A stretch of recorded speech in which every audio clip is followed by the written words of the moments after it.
Sitting in the bleachers in the rain. We've shed a million tears and drank as many old style beers out at the game. Let's go Cubbies, Ranto with Michael, Ranto and Crawley, Ranto and the lovable losers. Ranto with Michael, Ranto and Crawley, Ranto and the lovable losers. Ranto. Ranto!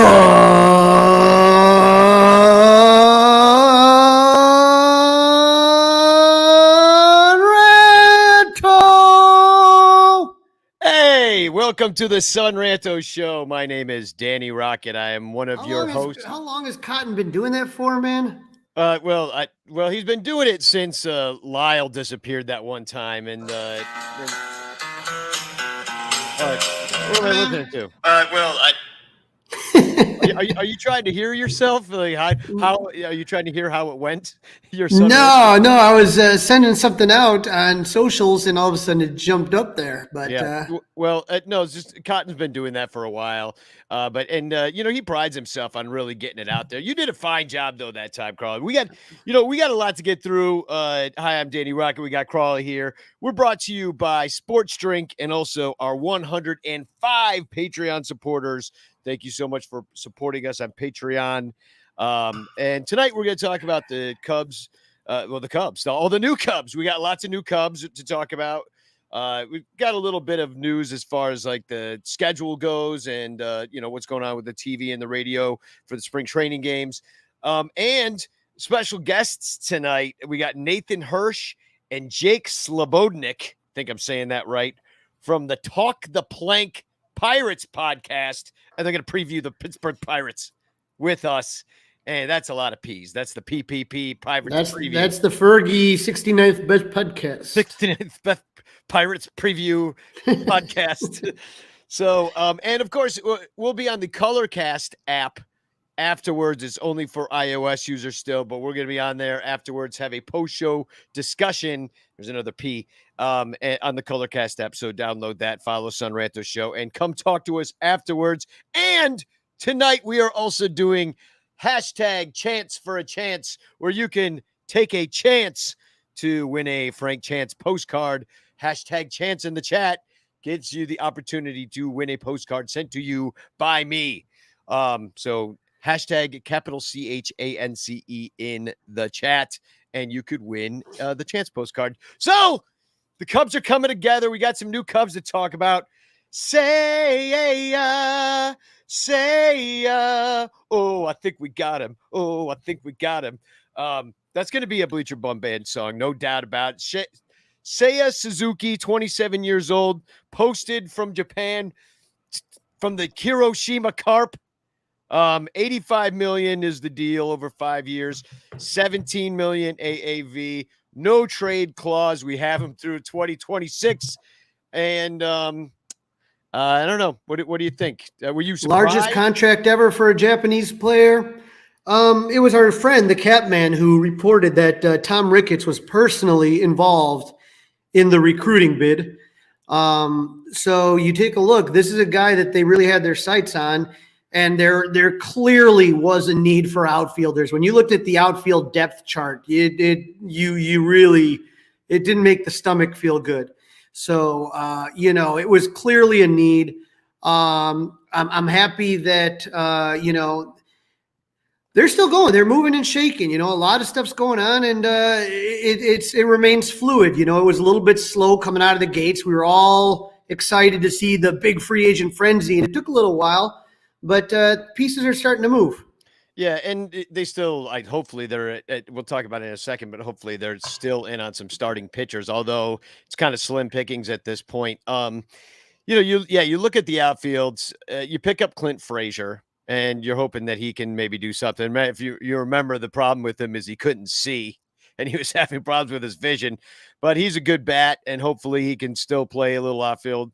Then you pick up Michael Hermosillo. You kind of wonder where he's going to be. It's a minor league deal, maybe. Jason Hayward's got to be on his way out. Just a defensive replacement at this point. The bat is just over. And if he's like, be your lefty pop, you're in trouble. Ian Happ is going to start the year. He's supposed to maybe be ready. He had a little clean out surgery in his elbow, but Harold Ramirez, you pick up, but then then you get your Rafael Ortegas of the world. But man, other than that, you got nobody that you're going to send out there every day. And for 5 years, you're also kind of signaling a direction that you are going to pay this guy $17 million a year to be in your outfield for the next 5 years. So like I was talking to you earlier and you're like, makes me nervous. Yeah. Yeah. Because let me put up his stats. I mean, he did great in Japan. I mean, look at this. Last year playing for the Hiroshima Carp, he had a 1.073 OPS in 533 plate appearances. He hit 38 bombs. That's his most ever. That he in 2020 he hit 25. In 2019 he hit 28. In 2018 he hit 30 or 31 total, because I guess he played in 2 different leagues. Or 2 different teams within the Japanese league. It's the Western League and the Central League, I guess. So anyway, he's really freaking good. There's no doubt about it. But when you go from the Japanese league to the major leagues, you're talking in a big step up in class. It's a lot more of a grind, the major league season. So how many games do they play a season? Well, I mean, it's 134 games. 140 was the most he ever played. So it seems a little less, but the guy had 612 plate appearances in 2019. He had 514 in 2020, 538 in 2021. You got to think that's pretty much kind of a full season. I mean, I know guys are getting 600, maybe another 70 at bats tops, but that's pretty full. I think the point you made to me on the phone today was it's not about the fact that it's a shorter season, which it is, but by a little bit, but it's more the travel. Is that these guys are just traveling around Japan, which is not tiny, but it's not as big as the United States. So you're basically talking about you're playing like what would be similar to be playing just in the Midwest. They don't do cross-country flights that you go from California and then you have to fly back to Atlanta or something like that. They don't do that stuff. So it's much more regional. There's more times between games. So I always worry about the grind. And obviously Ichiro was the gold standard that we take a look at when we look at players coming from Japan. But just in general, you worry about, injury history and there's a lot to coming. But, what you're seeing with this organization is a value towards making contact with the ball. Bet on ball skills. So not as, maybe not as much as the 3 true outcomes, but guys that can really kind of, make contact. Well, look at the OBP. I mean, last year, 433 OBP. I mean, do you lead him off? He batted 317. Right. I know you're taking the bombs, but do you have yourself like a Soriano situation where you just lead off the game with a home run sometimes? Dex, it'll be interesting. You take a look at I think the guy that they really want starting is Nicky Magical leading off. Yeah, the Nicky 2 strikes, because he'll give you that like 10 pitch at bat where he'll just hang in there, let you see everything that the pitcher has, and then and then kind of get the ball rolling. So I mean, I'm excited about this. I know that everybody thinks the last Japanese player we got was, I mean, besides you, Darvish, a position player, was Kosuke Fukudome. It didn't really work out so well. So I mean, just wait. Who else did we have? We had the guy in the a 2016 team. Yeah, Munenori Kawasaki. Yeah, absolutely. But he wasn't really an everyday guy. He was just out there because of, sometimes I think he was out there for comic relief. He wasn't a very good baseball player. But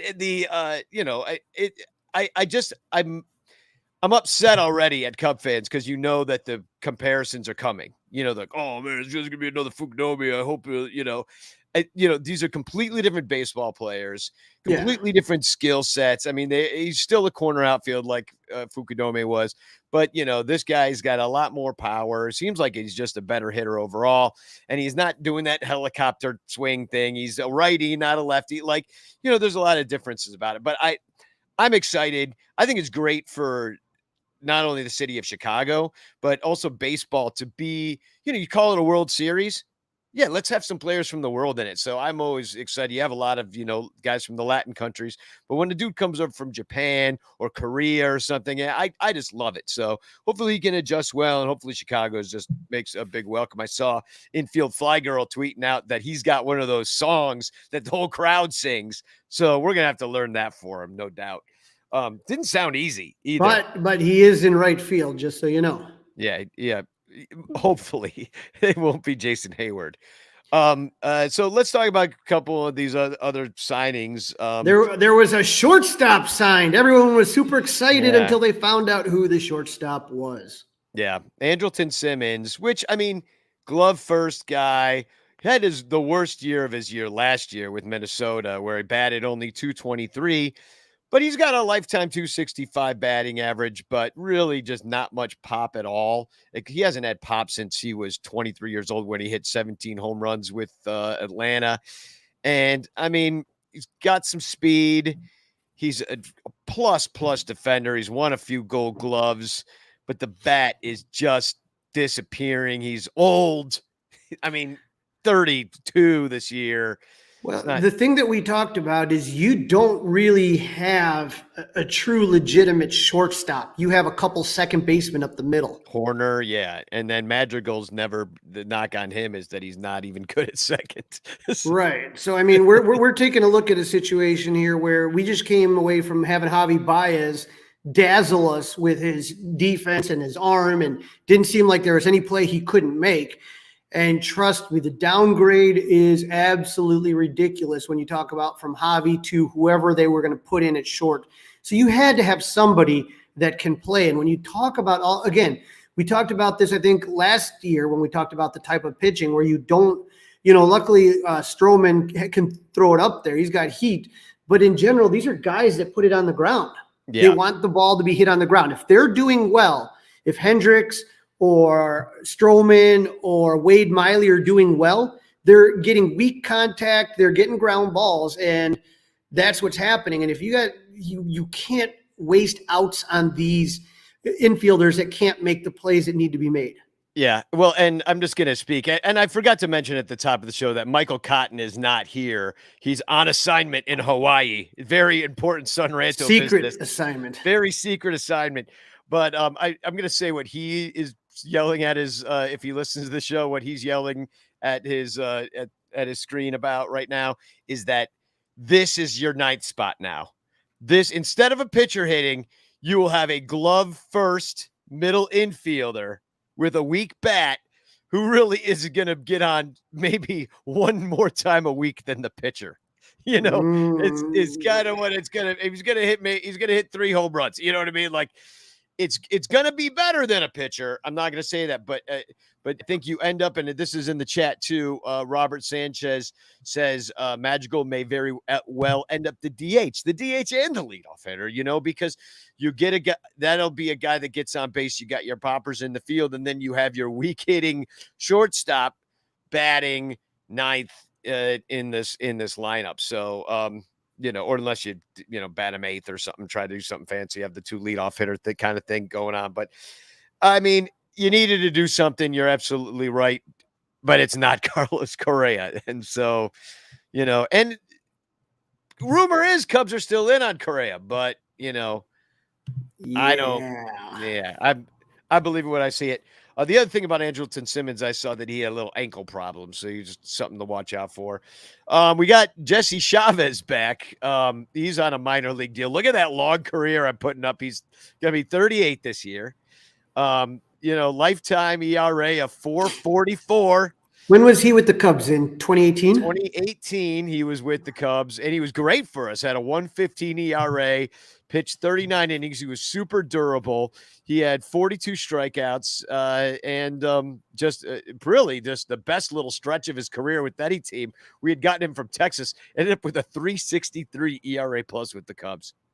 Didn't he end up? He just came back. He was with Atlanta last year. Yeah, and so he got himself a ring last year. Yeah, and he did great with them too. So, but he was a little less durable. 30 games, 33 innings. So he wasn't with them like the whole year. But 36 strikeouts. So he still got it even at this age. And he got himself a ring. So he's back. That's the kind of deal that, if he works out with the team, great. You got some experience in the bullpen, work with the young guys that are coming up from the pitch lab. And then if he doesn't, if he works out, great. And then and then the Cubs aren't doing shit, then you can trade him and get some little Jesse Chavez package, throw him into something down the line. I don't know. I'm fine with it. Then we got David Robertson, who's like also kind of like Jesse Chavez. Jordan Bastion said it's a 1-year MLB deal. So that's he's getting $3.5 million for the 1 year. And, David Robertson was freaking awesome back when he was with the Yankees. It was an all-star back in 2011, but that's a long time ago. I think he was either injured or opted out of 2020. He was with the Rays last year, had a 4.50 ERA, coming back from an injury. The last time he pitched like a full season, he had 69 innings with the Yankees in 69 games. Nice. Yeah, and he had a 3.23 ERA, but we'll see what he's got left in the tank here. But they gave him a contract. He's 35 years old. Oh no, 37 years old. The 35-year-old is Chris Martin. Not the Coldplay guy. Yeah, Ricketts is so cheap. Mike Bloodworth says he's citing musicians to the bullpen. Chris Martin, he's a reliever. He's got a 95 mile per hour four-seam fastball, cutter, slider, sinker, splitter. He got a bunch of pitches. He was with Atlanta last year too. 395 earned run average. Gave him 43 innings out of the pen. You need some innings eaters. And, we talk about on this show, like the bullpen's the bullpen. You just like get a bunch of guys and you see who works out. And if they don't work out, you get rid of them. Then you get some other guys, it's like, then you got the shuttle to worry about coming from Iowa. And we'll see how that works out, because now there's options rules. And then the last guy we picked up today, which I want to talk to the dudes from Talk the Plank when we have them on in a little bit, about Steven Brault, because he's been with the Pirates this whole time. But I'll put up his numbers real quick. When we got him, I was like, oh no, we got Steven Brault. That means we don't get to face him anymore, because the Cubs have a 9.10 OPS against Steven Brault, and they gave him a 6.88 ERA in 52 total innings against him. The only team better against Steven Brault is the Nationals. By comparison, the Cardinals, who are still pretty good against him, have a 7.75 OPS and a 5.50 ERA. The Cubs are way more than a run better than the Cardinals even. So we kicked his ass, and a lot of teams kicked his ass. And he had a 1.627 whip last year. 5.86 ERA, 4.77 lifetime. He's mostly a starter though. And a lefty. So he's kind of this year's left-handed Trevor Williams, maybe like the poor man Trevor Williams, I guess. You see what you get out of him. But it's a guaranteed MLB deal. I didn't see the numbers on it. Did you? I saw him, but it wasn't anything terrible. You know what I mean? You're not going to be like, oh no, it just, look, you're stockpiling arms at this point, we've talked about this before. You go through the bargain bin right when you're leaving the store and you see if there's maybe an old DVD that you like. Same kind of thing, man. You sit there. It's an old DVD. Mortal Kombat 2, just something that you just kind of find in there. Man, it's only $4. Come on. Yeah. So, you sit there and say to yourself, let's hope this guy works. And if he doesn't, it's not like you're like where we sit there now, like what's going on with Jason Hayward is nothing that's like preventing you from doing anything else. Same with the Simmons move. These are, low risk, high reward type signings that you just do. And like I said, if you remember, our buddy Steven Souza just got signed. I forgot who signed him, but just remember he got cut in the middle of a doubleheader. It doesn't matter. You could do this whatever you want. See what the guy's got. Maybe you find something. Maybe you turn him 20 degrees away from the pitching rubber. Maybe you change a grip or something and hope that something happens. Yeah. Well, yeah, it's a Pitch Lab special. And speaking of Pitch Lab specials, I'll just go through some of the non-roster invitees. I won't spend any time on them because it's like a who's who of who's that. Next year, you got to do it like we do our Patreons at the end, where the list just scrolls by really quick. Yeah. Well, there's Steven Gonsalves. He's a lefty starter. Had a couple Gonsalves. Gonsalves. He had a couple of cups of coffee with Boston and the Twins. He's only 27, but you know what? Lefty starter, probably around the same kind of Steven Brault kind of situation. Gonsalves, isn't he right-handed? I don't think so. I think Gonsalves, because I looked it up. It said it. I took my list from Bleed Cubby Blue. Actually, Al Yellen wrote something up. But yeah, I looked him up. He's a lefty. Bats left, which he'll never have to do anymore. Throws left. And then Jonathan Holder was a righty reliever with the Yankees. He's been around for a while. 4.38 ERA. Mark Leiter, the son of Al. And the son of Mark and the nephew of Al Leiter, hasn't pitched in the majors since 2018, but bring him on down to Cubs camp. He's 31 years old and looking for love. And then we have Eric Yardley, who this one intrigues me a little bit. He was with the Brewers in 2020. He was pretty good. He was really good with the Brewers in 2020, but he was terrible last year. Only 15 strikeouts and 18 innings pitched to go with 10 walks. So maybe he's a pitch lab special. We could do something with them. From the left side, a guy who was in the Giants pen last year, averaged a strikeout an inning, a guy named Connor Menez. And also Locke St. John, who had a cup of coffee with Texas and has a nice name. Out of the Cubs system, invited to camp is Ben Leeper and Kane Euchert, not to be confused with Bob Euchre. No relation. Catchers, John Hicks, he's not in the Cubs system, but he's a below average hitting catcher who spent most of his time with Detroit. PJ Higgins is there, had a cup of coffee with the Cubs and only had one hit in 25 plate appearances. We have infielders Dixon Machado, a weak hitting infielder from Detroit, and Ildemaro Vargas, who was on 3 teams last year, including the Cubs, with a 438 OPS and 83 plate appearances. 438. Woof. And then from the Cubs system, we have Brennan Davis will be there, which I think we're all excited about to see what he can do. Oh, yeah. Chase Strumpf, who was a first-round draft pick a couple years ago, and Andy Weber, who had himself a nice little year. He's an infielder. Or no, he's an out. Doesn't he play both outfield and infield? A little bit of both. Yeah. So that's who we got in as our non-roster invitees, a veritable list of people that you might never hear of again, except for when I just said their names on this show. So we're going to take a quick break, and then we're going to be right back. Remember, hashtag capital chance, capital C chance in the chat for your chance to win a Frank Chance postcard sent to you by me. We're going to take a quick break, and then we shall be back in a moment. Stay tuned. All over Chicagoland, there are thirsty, frazzled, overworked Cubs podcasters who are struggling to survive one more baseball season in the dog-eat-dog world of unpaid content creation. But it doesn't have to be this way. You can make a difference. Become a super ranter at patreon.com/sunranto, where your support ensures that poor, sad, pathetic, ugly, loser Cubs podcasters can pay for tickets and beer, and in turn line the pockets of the baseball oligarch Ricketts family. Just $1 a month can buy a scorecard. $5 a month can pay for guitar strings to write a Cubs song.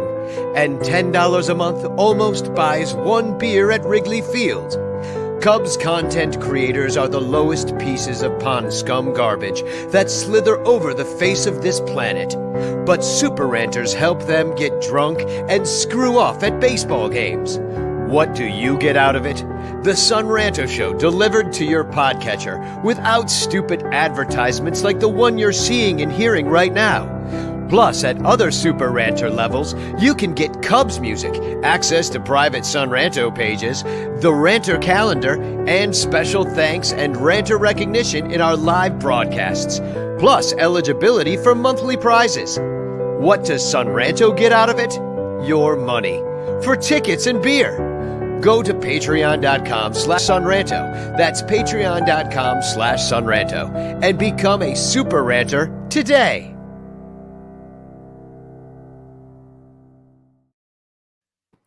We are back. So we got a little bad news. Some injuries, unfortunately, were reported.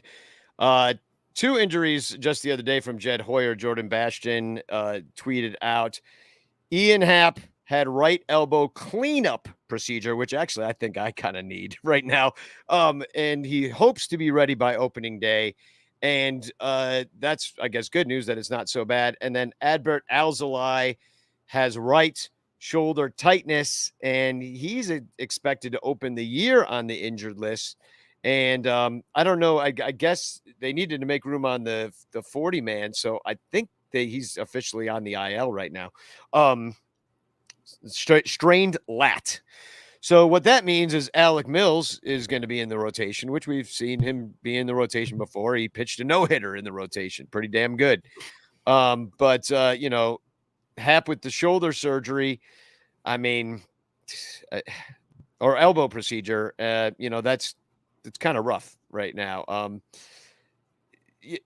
I mean, I'm not sure the direction of the Cubs, do they consider themselves contenders right now, or are they considering like just to kind of do maybe we're a little above 500 if we make enough minor moves to thread a certain needle, or are they willing to make the big move? But either way, anytime without Ian Happ on the team kind of sucks because he's on this squad, one of the veterans at this point. So, and then the other bit of injury news is Cubs' David Bodie will start the season on the injured list, and they do not expect to see him at all in April, which I think actually excites me because I am not the biggest David Bodie fan in the world. And really, I'd rather Ildemoro's weak-ass bat out there than David Bodie, personally. With Bodie, that separated shoulder, he never really recovered from that. So it was a long road back from that surgery. And like I said, they're looking at maybe May. Yeah. So just some disappointing news. And so now let's talk a little bit about it. I found this interesting. Like we were texting about this, that there's a new rule that's going to be, what league is in it that they're going to do it in? Is it like the Atlantic League? Atlantic League. Yeah. That's where they try out a lot of kind of new rules. And the double hook, or as I call it, the Danny Rocket rule, because I made it up, is where the designated hitter is tied to your starting pitcher. So when the designated hitter, or when the starting pitcher comes out of the game, so does your DH. It's just a way to incentivize pitchers going later in the games. But here's what they're going to do this year with this double hook designated hitter adjustment.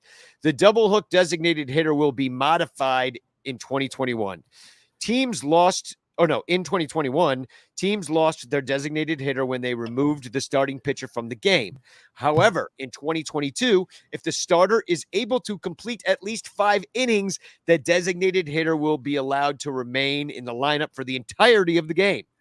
This rule intends to place emphasis on longer outings by starting pitchers.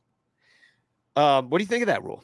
I love it. I mean, you get rid of this opener kind of bullshit kind of trick manipulation. You have, you sit there and you're trying to encourage starters to hopefully go longer, because we've seen all the advantages that the pitchers now have and how much they're dominating over hitters. And we saw it absolutely in the playoffs. Like, that wasn't even real baseball. Like, they're like pulling starters in like the third, fourth inning, like your studs. Like, I'm not talking about like your fifth starter or shit like that. I mean, they're just pulling everybody, and it's like, that's not baseball. Come on.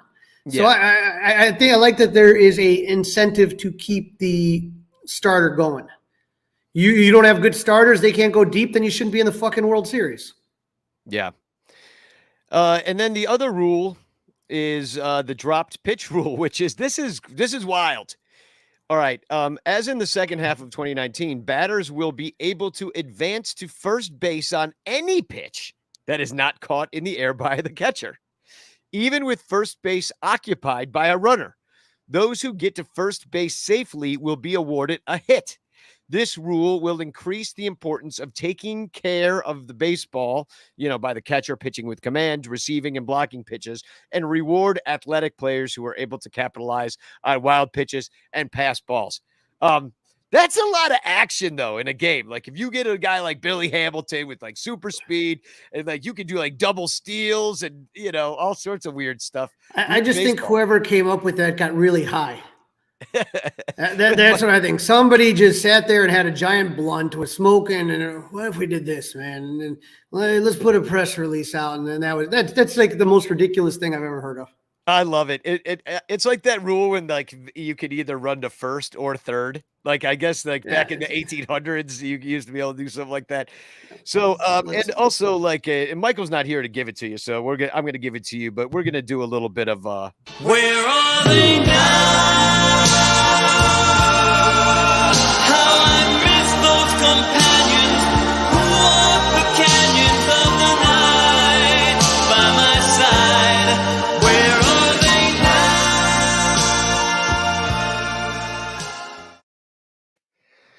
All right, we've got a lot of signings to talk about around the league. A lot of them within the last 24 hours. Yeah. The big one, the shocking one tonight, Chris Bryant, Rockies, what is it, $170 million for 7 years, full no trade. So the Yankees said, we don't want Nolan Arenado. We don't want Trevor Story. Yes, please, Chris Bryant. Nobody really gets that. Yeah. Well, they wanted him before. Remember, there was that rumor trade. We were going to get Arenado. With Arenado, yeah. And that was going to be a situation that would have worked out because then he wouldn't have gone to the stupid Cardinals. And I mean, whatever, he got traded anyway. But I was going through my pictures the other day from 2021, and there was that moment where Chris Bryant came back to Wrigley Field, and I'm gonna put it up here. And they traded him. They gave him the hero's farewell. They brought him on. They gave him the key to the city. He cried, all this stuff.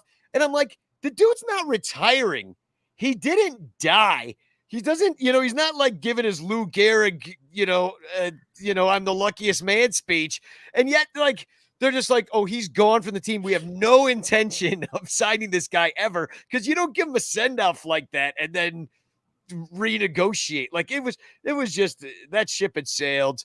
And, it's just, I don't know. Like people I saw were a little bit disappointed about KB not coming back, but I'm not. Nobody's here on this show is surprised. I know you're not. It was the guy I advocated that they signed when we used to always talk about Rizzo, Baez, or Bryant, and I always thought that they would try to build around him. I'm surprised, of how it all played out. But again, Chris Bryant will always be a legend. He is literally the guy that threw the ball for the last out, ending the 108-year drought. And he was a good guy, man. Like, he was somebody that loved being in Chicago and was great with the fans. And, I wish him nothing but success, just for the rest of his career. Yeah. Well, he's going to freaking mash in Colorado, Oh. It's going to be ridiculous in that thin air. Like there's going to be a lot of balls popping out of there. And not only that, so he's going to pad his stats pretty good playing out there. Not only that, but he's got speed too, and that's a big old outfield. So it's not just about the dogs. He'll be hitting doubles and triples and all sorts. He's a great base runner too. He's going to do well out there. I think it's a good match. But yeah, it's going to be sad to see him in purple. The other part of Brizzo, Anthony Rizzo, is going to play on the Yankees, but I guess he's not legally allowed to play on the Yankees unless he got his vaccine shots, because Yankee Stadium you're not allowed to play in without the vaccine, and the Blue Jays games up in Toronto you can't play can't even go to Canada without the vaccine. I think so. I mean, that's like more than half the season that Anthony Rizzo can't play for the Yankees. So I don't know how that's going to look, or he's just going to get the shots. I don't know. Well, when you look at this whole entire situation, and we spent so much time talking about these guys, they were all given offers, right? They were all given offers, and they all signed for less than what the Cubs offered them, okay? So let's say Kaplan was right, and we're not going to sit there and say he wasn't right, roughly, but they say that the Cubs offered $200 million for 8 years. And he signs for 182.7. You know what I mean? Baez was offered somewhere around the neighborhood of 168. He signed 140. When you talk about Rizzo, he was offered $70 million, and instead he's getting 32. And less years too. Yeah. Less years. So, you just didn't like it to end like it did. That's about as simple as you can put it. But, Yeah. Well, and I think the pandemic really kind of suppressed salaries because all the owners were crying biblical losses at that point. So, yeah, Rizzo's on the Yankees, and I think he wants to play for the Yankees. He's got some New York ties. If you ever met his dad, he sounds like, straight out of Long Island. Yep. And then who else we got? Oh, Dan Vogelback. He's going to play for the Pirates, and we're going to talk about them with Nathan and Jake, who we're going to bring on from the Talk the Plank podcast. So we'll see if they're excited about that signing. And then Andrew Chafin, who I thought maybe there was a chance we'd bring back. Chafin, I mean, he was a fan favorite. Like, he's good. He pitches with his left hand. You need a closer. We don't have a closer, really, So, I mean. Yeah. Well, anyway, he's on the Tigers, who are putting something cute together. They got Javi, they got Chafin, they got some good young stars. I'm gonna might go up. That's a great ballpark we went to last year. I can see going up there, getting myself a little Detroit Tigers hat and like cheating on my Cubbies. Jock Peterson is going to the Giants, and I saw that was only a $6 million deal. I'm like, thought maybe the Cubs would do something like that. He was decent. He was here. He was okay. I mean, you got two guys in Soler and Jock Peterson that really kind of came to life in the postseason. And I thought that, I think Soler is still going to cash out. I thought Peterson will get more than he did. But, really, if you look at the numbers, man. Yeah. And he was kind of on that prove it deal. He got himself a ring last year and moved around a couple times. So, we traded him to Atlanta. Yeah. So, and then what else we got? Oh, yeah. Kyle Schwarber went to the Phillies. So a little bit opposite when we talked about getting less money. He cashed in good. Yeah. Well, he had a hell of a year. What a mistake by the Cubs for Jed to let him go, to non-tender him. And that was after the biblical losses. And then we got nothing for him. Just nothing. And then the Red Sox, I don't even know what they got for him, but they got something. We got nothing, and when the Red Sox traded Washington signs him, picks him up for pretty much the same money that we should have paid him or what he was going to get. And then they freaking flip him and get whatever prospects they could for Boston for him. And he has a great year over there. Everybody loves him. So, and 4 years, $80 million. Yeah. And that's another one. You need that lefty bat. Yeah, he cashed it big. That after you signed Seiya Suzuki, once you saw that happen, you knew that Schwarber was not going to be a Cub. So then also in the Central, Brewers get McCutchen. Oh, let me mention one more thing about the Phillies. Dylan Maples is over there now. So now he's gonna figure it out. Like it's gonna go terribly for us. He's gonna win like pitcher of the year or something. So he's gonna turn into Dennis Eckersley is what you're saying. Yeah, totally. I guarantee. We always said that was the fear. And because we feared it, it'll happen. We're gonna manifest it. Yeah. And then, so Brewers get Andrew McCutchen, who you might think he's old and stuff, but he's still a Cub killer. His slash line is 301, 400, 508 with a 909 OPS against the Cubs. So good luck with that, guys. And then I just want to mention that the Reds are completely selling all their players.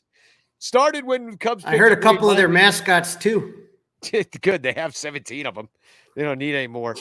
So, yeah, they're selling everybody. But I figured we wait to talk about that until next week, where we're going to have Billy DeVore from the new Nasty Boys show. And he's going to come on and he's going to tell us all about how his team tried 1 year. And it was 2020. They tried to win. And then that's all that happened. And then they just decided to blow their entire team up and trade everybody that is beloved in Cincinnati, except for the rookie of the year, Jonathan India, and Joey Votto, who will probably be a player manager like Pete Rose. So how about we just take another quick break, and when we come back, we will come back with Nathan Hursh and Jake Slebodnick, easy for me to say, from the Talk the Plank podcast. Once again, if you're just joining us, Chance, #Chance with a capital C into the chat, and you could win this Frank Chance postcard sent to you by me. Now, just a quick minute-long commercial. We'll be back in 1 second with Nathan and Jake from Talk the Plank. If you're like most Americans, you buy shit. Lots of shit. Sometimes you buy shit for other people. Sometimes you buy shit for yourself. And sometimes you buy shit you have to buy just to stay alive. So why not buy shit through the Ranto affiliate? Links at sunranto.com/shopping. We've got tons of shit you can buy. Go to sunranto.com, click on the shopping link, then click our ads and buy shit. We've got Amazon. They've got tons of shit. But you can also buy MLB shit, NBA shit, NFL shit, Fans Ed shit, Southwest Airlines shit, Fanatic shit, Reebok shit, Wine of the Month shit, Beer of the Month shit, Bear Mattress shit, StubHub shit, Lid shit, Sports Memorabilia shit, Volcanica coffee shit, Vibrator shit, Condom shit, Bag shit, NHL shit, and Audible membership shit. There's a whole lot of shit that can help the Ranto Show stay on the air so we can keep talking shit. So buy shit today through sunranto.com/shopping. Thanks. Cubs Jesus thinks you're the shit. Welcome back to the Ranto Show. So as part of an ongoing series that we do usually during spring training, we talk to different podcasters and friends of ours who root for some of the other teams in the NL Central. And we find out what happened with their team in the offseason. So I've never met these gentlemen before, but they are from the SB Nation podcast, Talk the Plank. I'm going to bring on Nathan Hursh and Jake Slebodnick. Jake, I think you're muted, just so you know. Okay, there you go. Am I saying your name correctly, Jake? Slightly. It's Slebodnick. With the bod, like body. Yeah. Slebodnick. All right, cool. And Nathan Hursh, am I saying your name right, or is it You're Hursh? saying my name correctly. Okay, if you can move your microphone a little closer to your mouth, that'd be great. Nathan. But you sound sorry. great. You guys hear me now? All right. Can you hear me? Yeah, I think we got you good. Okay, sorry about that. Yeah, we're getting a little bit of echo on my end. But hey, welcome to the Ranto Show. It's nice to have you guys here. So tell me a little bit about the Talk the Plank podcast, when you guys started up, and how long you guys known each other, and how long you've been a Pirates fan, and just tell me a little about yourself. Why'd you start first, Nathan? Yeah, so we started this podcast about a year ago, and I've been a Pirates fan my whole life, and it's been really hard. Yeah, it's been really hard my whole life to be a Pirates fan, but we're just here. We're chugging along. We're trying to get through it, and another huge season coming up here. We'll see what happens. So, Jake, the same kind of for you, a lifelong fan, or? Yeah, born and raised a Pirate fan. Granddad got me started on the team with stories of Maz in the Game 7 homer against the Yankees. Evolved from there. Went to my first Pirate game when I was 8 years old, and it sort of just took off from there. And take it how you wish, but I've been a Pirate fan ever since. Bleed black and gold. Better said when football and hockey season are around, but huge Pirates lover. Now I got to ask, I'm looking at memorabilia behind you, which I always tend to do. And were any of those the wild card towel from 2015?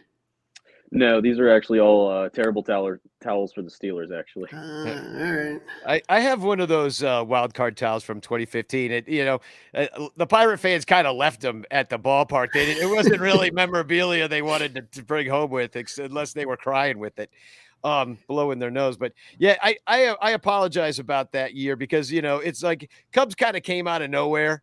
Pirates, you guys don't put it together all that often where you have your window of opportunity. And then that year in the NL Central was just bananas as far as the Cardinals, the Cubs and the Pirates just neck and neck all that year. We come out of nowhere. You guys finally put together a great team, and it's just the division's too strong to win in. So yeah, my condolences. And I did feel bad, especially because we did beat the Cardinals, which was freaking awesome, as you might well imagine.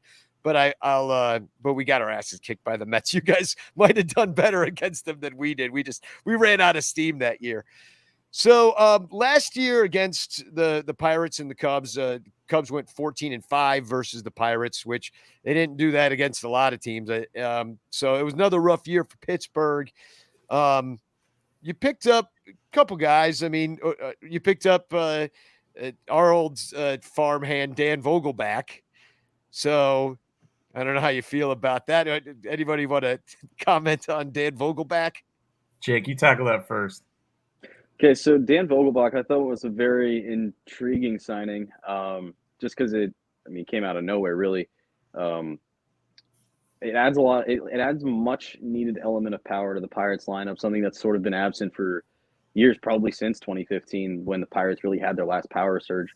And Vogelbach's sort of fallen off the wagon a little bit over the past few years. So, it seems to be that everybody's reclamation project starts in Pittsburgh, but with that universal DH really being implied, and it adds, like I said, that aforementioned element of power. I like the signing. I thought it was, low risk, high reward. We're not contending for anything this year. So, hey, take a chance while you can. And he was a 30 home run guy back in 2019. So if any years, or if this is any time to really sort of bring back his old self, now's the time. Allegheny River's desperate for some home runs. And I think Vogelbach's got that much needed power element to blast them into the Allegheny. Let me ask you about a guy we just signed too, Steven Brault, who was a Pirate starting pitcher, signed with the Cubs today. The numbers aren't impressive. So can you do you think there's a reclamation project in there? Pirates released him? The Pirates non-tendered him before the lockout. And with Brault, I'll say this. He shows flashes at times. Obviously, you guys mentioned it earlier, left-handed, so that's kind of nice. His velocity was a little bit down last season. He kind of used to be in that 92 to 93 range, but he was down to about 90 miles an hour last season. But for the Cubs, could be a fifth starter option. He's good in shorter stints. He's good in the 3 to 4 inning type roles. Getting him beyond 5 innings is rough. But he's got a sneaky fastball, even if the velocity is not crazy. But for the Cubs, I wouldn't be extremely excited, but it's depth. It's overall depth for them. And as a bonus, the man can sing. Oh. Yeah, I actually listened. Stretch. He might be up in the booth. The anthem.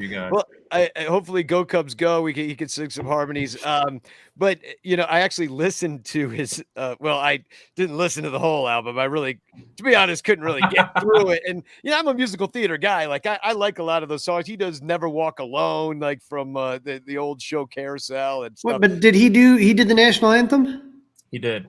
Yeah, he's got a nice voice. It's high. He can sing pretty high. All right. Sometimes he sounds like a woman, I think. For any old school Cub fans, you remember Dwight Smith sang the anthem before a game before, so maybe we can have a repeat of that.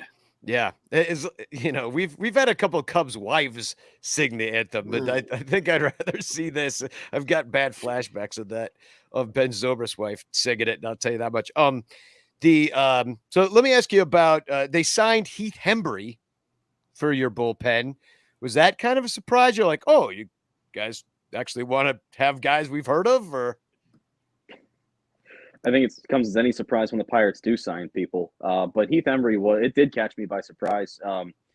But looking at his numbers, looking at his past, he hasn't been the sharpest tool in the shed, but guy reaches up there in his, in velocity for his four seam, and he's got some pretty effective off-speed pitches. And just looking at his charts, it's the real downfall for him just seemed like he was favoring one side of the strike zone, one area, I should say. So I feel like with him working with Oscar Marin, Pirates pitching coach, how he's going to sort of evolve over the course of spring training, I think he could really evolve into that sort of setup man that that helps David Bednar get to that ninth inning with the lead. And my hopes aren't terribly high for him, but if he just puts in the right amount of work, sort of focuses on, on pitch selection to other areas in the zone, I think he could be a really good asset to this Pirates bullpen.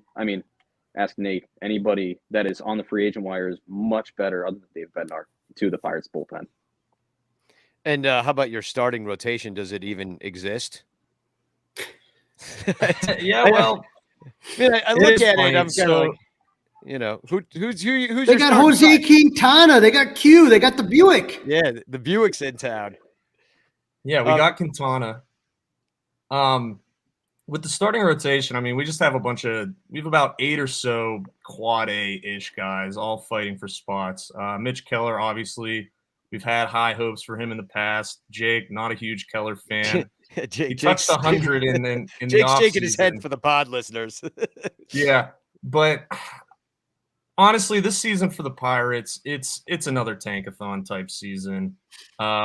Free agent wise, they're not going to spend more than $5 million. They're not going to go beyond 1 year. And this team is just filled with pretty much quad A guys. And besides guys like Brian Reynolds and Brian Hayes, it's basically let's see what sticks.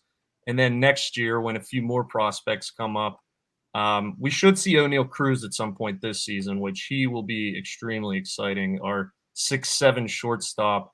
And then in the years beyond, there's other prospects coming, but right now it's still sit and wait. Probably going to have another 60 or so win season. Probably going to be in the central basement. So we'll see what happens. Not huge high hopes. The Reds are going to give you a run for your money. And if you have some of these young guys come up and kind of, play beyond what people think they'll do, and a couple over performances, you might actually compete the Reds into the basement because they're just selling everybody. That's kind of what I'm wondering, because you saw the Red fans were pretty upset about the sell-off and chanting, sell the team, sell the team. They showed up in mass in front of the Great American Ballpark.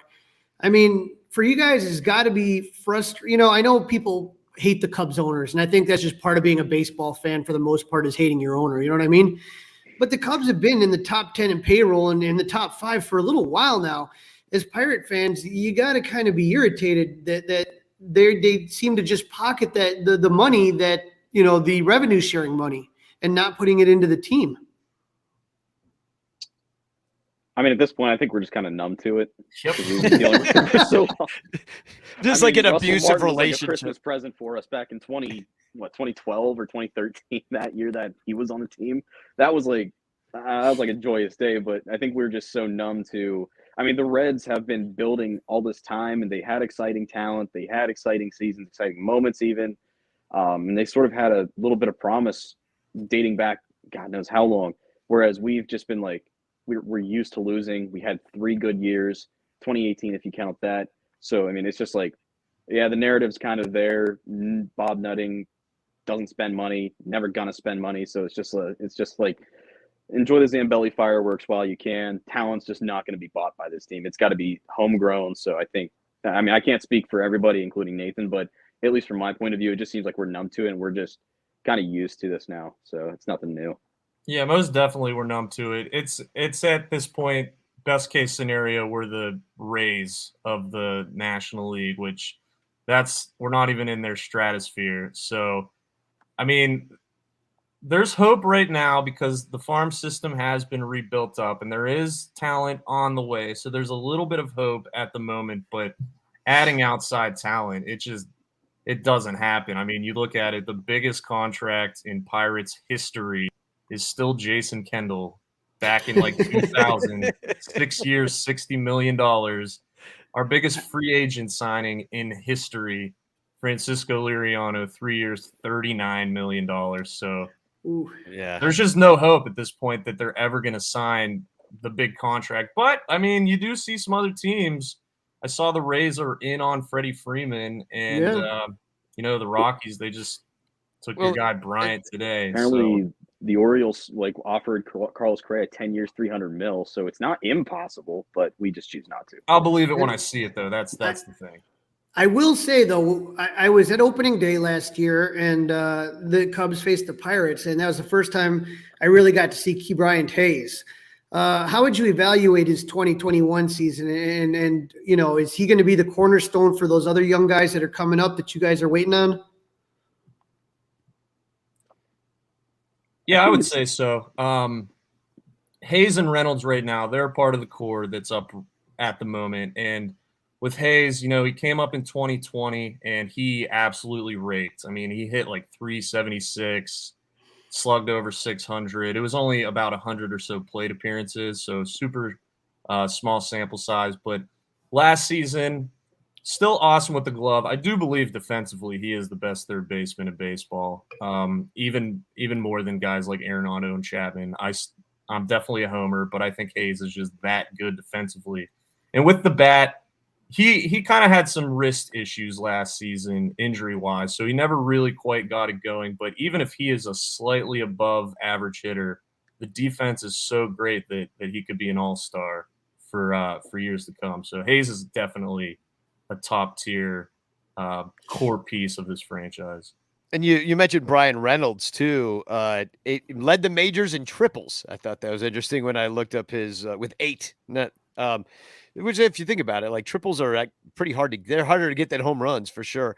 Right, but you got that interesting park in Pittsburgh that I think is definitely more than Wrigley. You're going to get a triple or two. Yeah, you get those weird outfield angles and stuff, so balls the bounce Clemente wall and everything. Yeah, if you out in right field too, like that's a pretty high wall out there. But tell me about Brian Reynolds and he's part of the offensive core.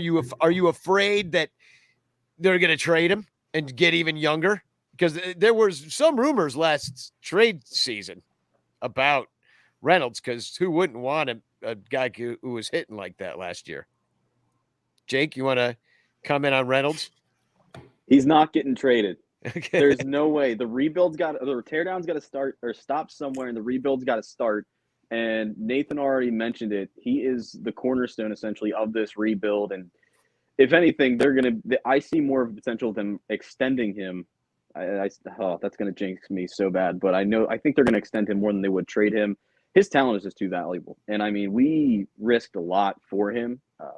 Trading Andrew McCutchen, he was sort of getting out of his prime, but he was still useful, like you said, to get Brian Reynolds. And I think there was just too much weight on his name, but the fact that now he's starting to actually produce and sort of give us what we never expected. I think if we trade him, that'd probably be one of the biggest mistakes that we would make in franchise history. And I mean, like another thing that Nathan said, our farm system's already it's full essentially, like with everything that we have. Outfield definitely. So I think if we were to trade for younger talent, trade Reynolds especially, I think that'd be, as I said, the biggest mistake our franchise would make in recent memory. There's no way he's going to be traded. He is too much of a star, and I think he's going to be the next face of the franchise along with Hayes. I don't know if they're going to share it or one's going to top the other, but there's just no way that he's leaving Pittsburgh. If you had to give it a time frame, and I don't know if your answers will be the same, but if you had to give it a time frame to when you think that the Pirates will be competitive again, how many years are you looking at? So this year I think 60 to 70 wins is kind of the ceiling. Next season, we're going to see more of those prospects come up, such as Nick Gonzalez and Olivier Peguero. That's kind of like the middle infield. So I think next season, they're not going to compete, but they're going to start to show flashes. We're basically going to see what this farm system is made of starting next season. And then the season after that, that's when you hope and pray that maybe they add something, even if it's cheap contracts, add something from the outside.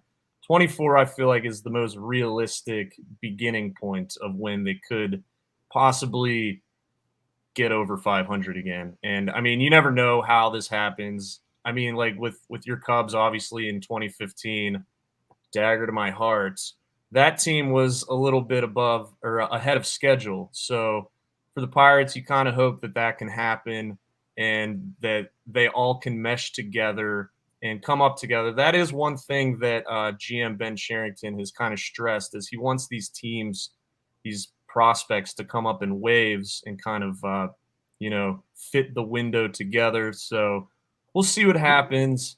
We had that. We just didn't get the second wave. I don't know if you agree.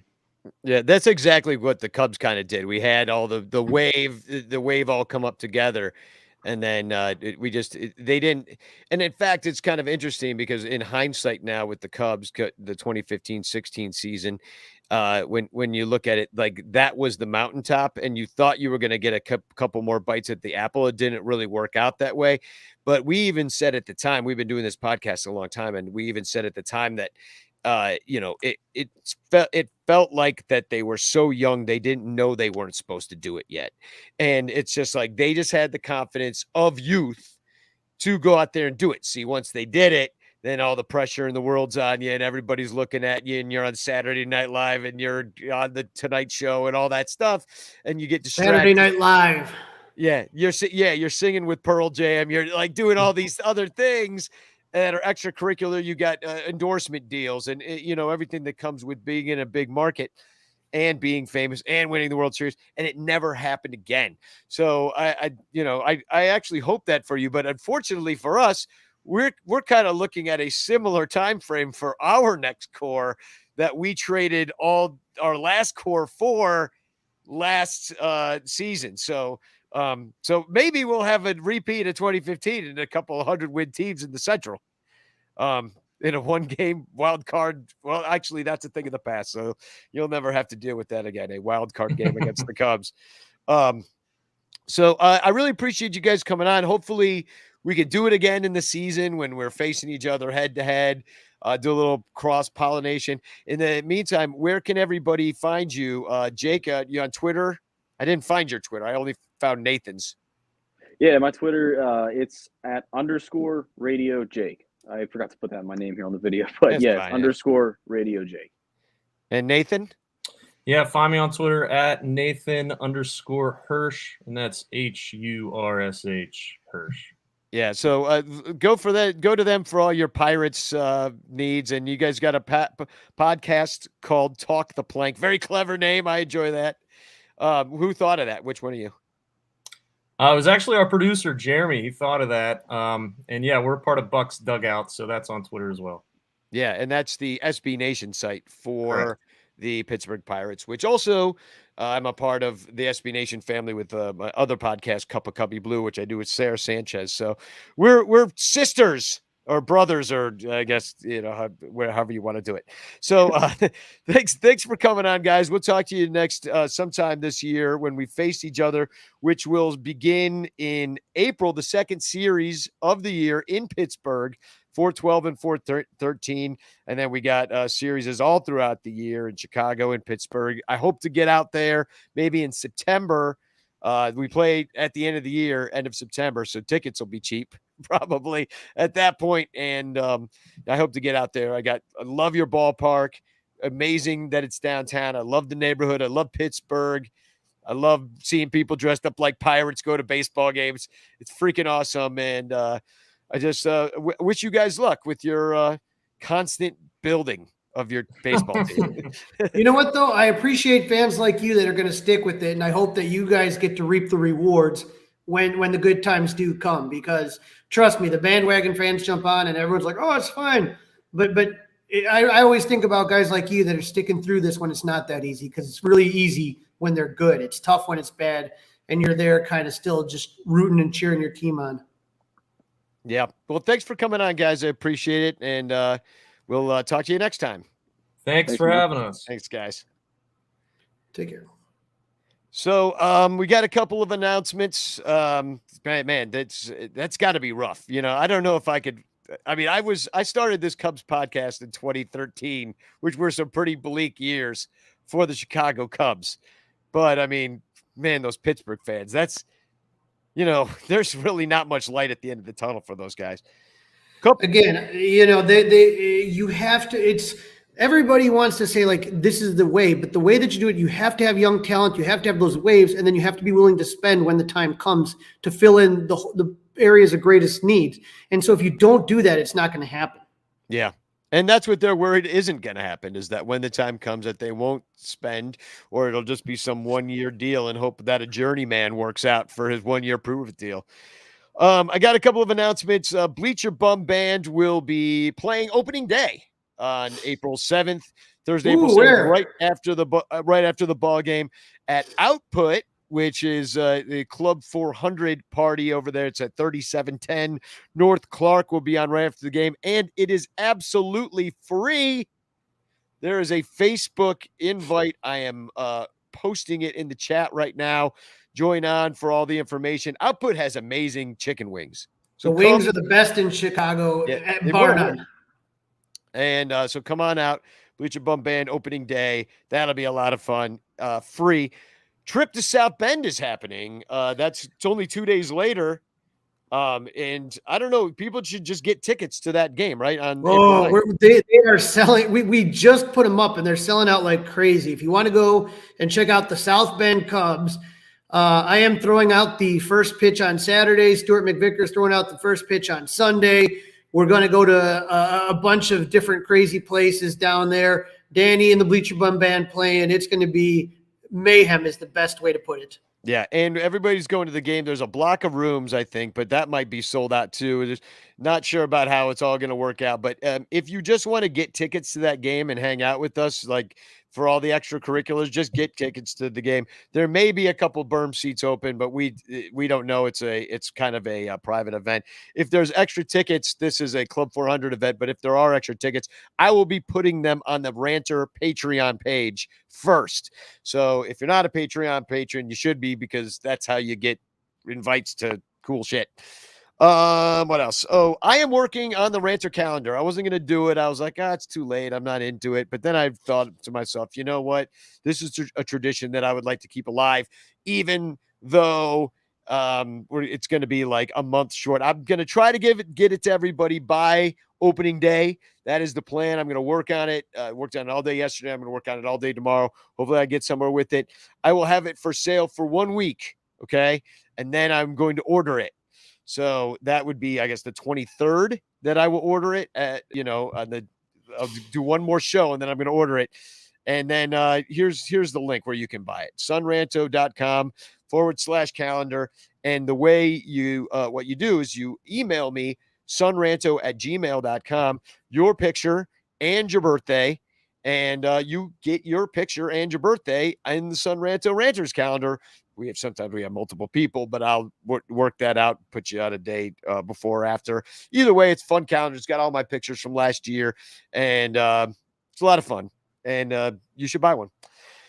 Martyrdom of Peter O'Hay at Trapdoor Theater. Only 6 more shows, and I can get you in for free on Friday. So if you want to go this just Friday, going to tell you, I think my wife and I are going to be down. So if you want to meet me and my wife down there, I believe we're like 90% sure we're going. Awesome. That'd be great. Friday night, we're building up an audience. We're good on Thursday. We're good on Saturday. Friday, we're trying to get people out there. So if you want to go, that would be the 18th of March here on Friday. Just sunranto@gmail.com or contact me on Twitter or whatever you want. But I just dropped the link to that in the chat as well. People were asking me, they're like, hey, are you going to do the Lost Boys NCAA pool? Well, I saw that Evan Altman kind of beat me to it. And the winner, half the money is going to go to a baseball-related charity of your choice. So I'm like, well, let me get the Ranters involved. And if we win, one of us wins, we can give it to Lost Boys. So Evan Altman's running it. The tournament starts Thursday morning. So if you want to get in on it's $25, and you send it to Evan, and then he sends you the link to the Yahoo chat, and get more in on it. I'm in on it, and I let my nephew do all my picks. So next week, we're going to have Billy DeVore from the new Nasty Boys Reds podcast to talk all about the Reds. # Chance. This is your last chance to put Chance in the chat. And then we will be on the Colorcast afterwards. So I will tell you, I'm excited. The Sun Ranto show is sending me to Arizona. Yep. And Sun Ranto, all your Patreon donations are sending first class. Carly's going first class all the way out to Arizona. We got him a place to stay. We got him. We couldn't afford the rental car. But that's because we spent it all on the nice digs that we got him. And got the tickets and beer. So be a part of that and join us at patreon.com/sunranto. You really should be a patron of ours because we're awesome. And I don't think I've ever been first class on a plane ticket. I don't think I've ever been in a penthouse suite before. This is exciting. You're going to enjoy it. So I have one TFC. I don't think, do you have one? No, today? I got a flexing cube. Comes from our friend Billy DeVore, which, the Reds were looking like they were sticking put, and they could have added maybe $30 million to their payroll and probably competed this year, but instead they sold off the entire team. And Billy DeVore, he tweeted out just a few days ago, he wrote on a whiteboard that says, countdown to opening day, 28. And had a Reds calendar below, and he's ready to go. He says, glad to finally be able to put this back up. My heart is overflowing with joy. And then just a few days later, he wrote, "Countdown to opening day. Who fucking cares?" And tweeted. That changed quickly. So we're going to hear all about that next week with Billy. And I'm looking forward to hanging out with him. He's a very funny guy. We have a great time together. So hashtag chance. This is it. I'm going to share my screen. And then we will be, oh, wait, grants executed, open system. Oh, come on. Sorry, it's screwing around with me. Let's see if we can get this going. All right, can you see this? Yes. Hashtag chance. Okay, I'm going to do the drawing. This is for the chance postcard. And here we go. Round and round. I see a lot of names I recognize. I see Where's Cindy. the I see Everett. Good And the fan winner Everett. is Maggie May. Maggie May, the big winner of the chance postcard. I will be I'm not sure who Maggie May is. So I'm gonna have to figure that out through YouTube somehow, I guess, because you listen. Would you mind, Maggie, sending me a message, a Twitter message, or a sunranto@gmail.com, and let me know how I can get in touch, because that sounds like an alias of sorts. So anyway, thanks for watching. We're going to be on Colorcast right now, and I'm going to play a new little Malort song. It's a parody that I wrote. It's kind of funny about Malort, where I think it's going to be one of the new Bleacher Bum Band numbers. We're just getting it up. I was writing some lyrics to George Harrison's "My Sweet Lord," but I think you'll enjoy it. But we'll see you on right after on the Colorcast app. Download it, colorcast.st, and follow Sun Ranto Show. We'll see you over there. Spagog. Spagog. My sweet Lord, oh my Lord, my sweet Lord, oh my Lord, I really want to drink you, I want to get wasted with you, and then I'm gonna vomit you, and you'll taste the same, my Lord. Oh, my Lord. My Lord. Oh, my Lord. I really want to shoot you. I want to make a face with you. I want to burn my tongue with you. Hard to keep you down, my Lord. Oh, my Lord. My sweet Lord. My Lord.